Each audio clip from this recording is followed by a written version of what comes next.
Hey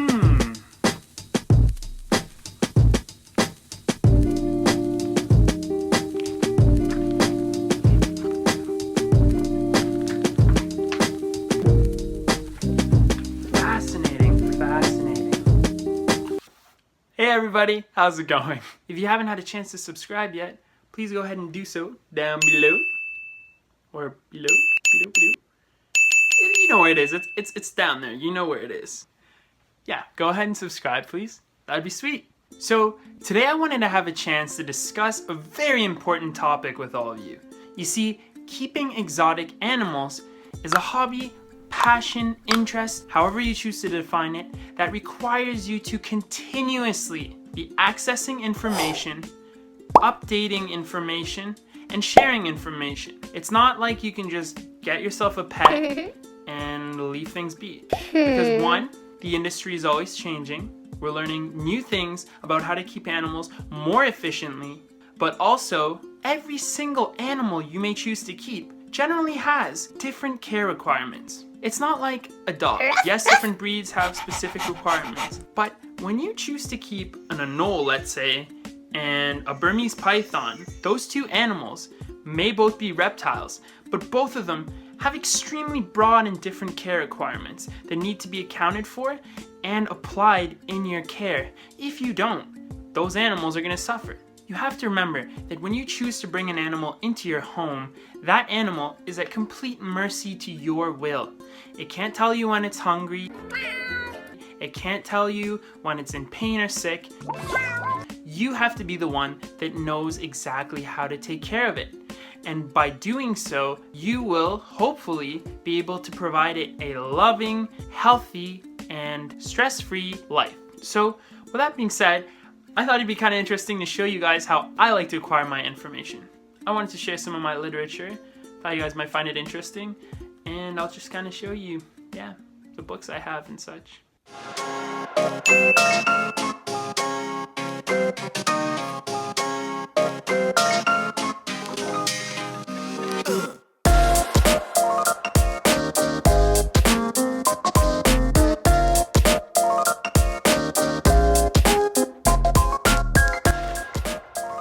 Reptiles magazine, a wonderful monthly subscription that lands on your doorstep to offer you care guides, fascinating articles, and plenty of amazing images. I've had a subscription to Reptiles magazine on and off within the last 10 years, and can honestly say it's a great subscription for reptile hobbyists. Next, we have the Barron's Pet Book series. Over the years, I've acquired so many of these books, and thankfully so, as they're a great place to start for specific information pertaining to specific pets. The Herpetocultural Library are also incredible books. I also have a few older works in my library, some of which are no longer even being published. Many of these are lucky finds at expos, and some, believe it or not, even came from thrift stores. This book has phenomenal information on chameleon husbandry and disease treatment. It even goes so far as to offer medicine dosage charts for specific species. That's definitely some valuable information right there.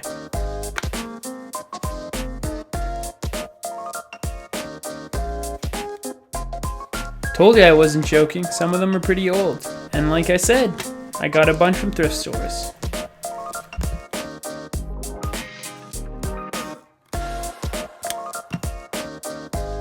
The Reptiliatus book is one of the gems of my collection. No longer published, this book was written by the infamous Philippe de Vaugelis, one of my favorite herpetologists of all time. I definitely go a little fangirl mode over this gentleman and the work and research he has done in the world for the herpetological community. We found most of them in pairs, and it occurred to us, what happens in these hollows.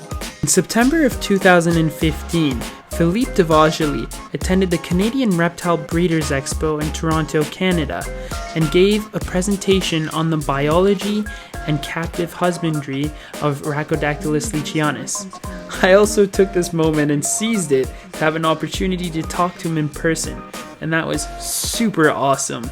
Getting to have a great conversation with someone I looked up to so highly in the industry was a really memorable experience.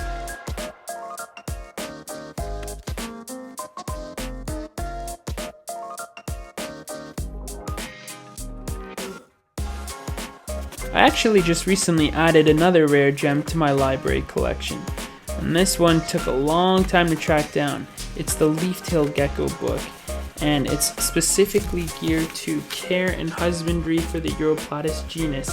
This is a detailed and incredibly informative book. It contains diagrams, photos, you name it.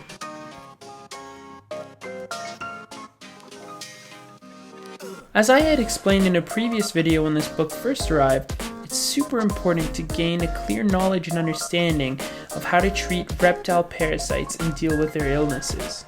That's why this book is a must in my collection. Next are a few of the incredible Arcadia series, both the bioactivity and the theory of wild recreation and reptile nutrition behind it. But this book is astounding. Super informative, it teaches you how to systematically recreate a wild environment in the terrarium or vivarium setting. It covers topics such as soil, UVB, plant growth, drainage, you name it.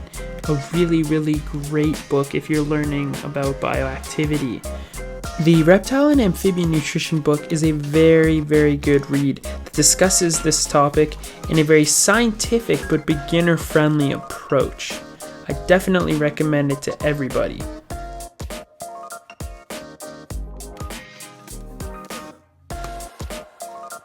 If you're someone who keeps 8-legged furry friends, you definitely need this book in your collection.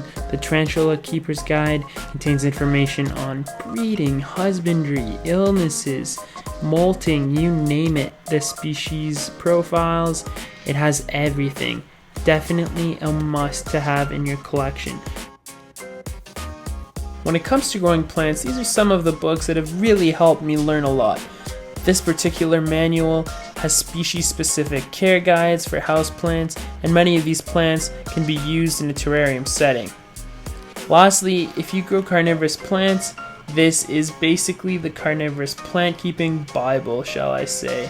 It is extremely informative and has species-specific profiles. The Savage Garden is a must for you.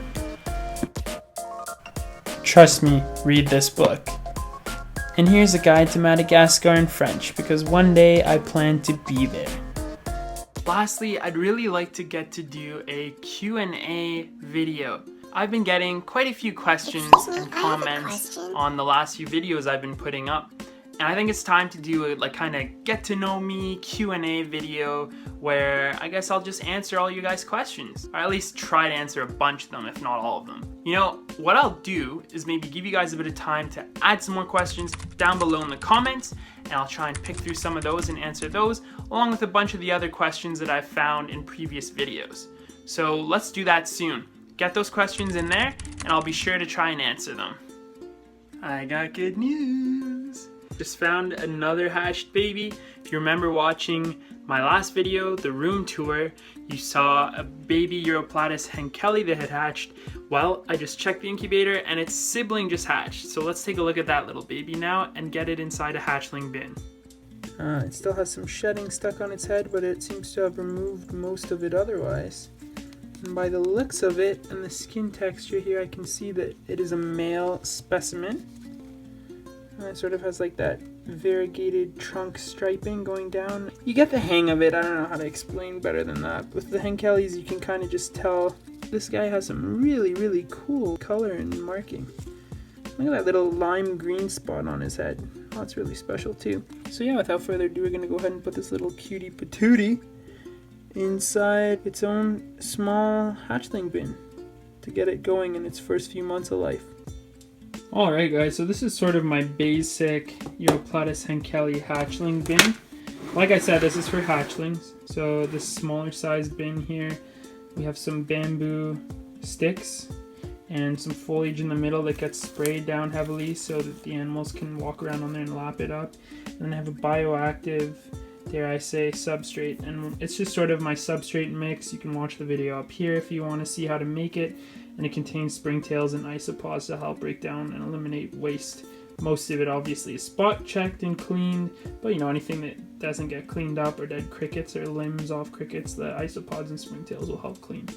So yeah, essentially we're just going to gently take this baby, who may suddenly decide to flip out, so we have to be very gentle. Oh, just being pretty calm.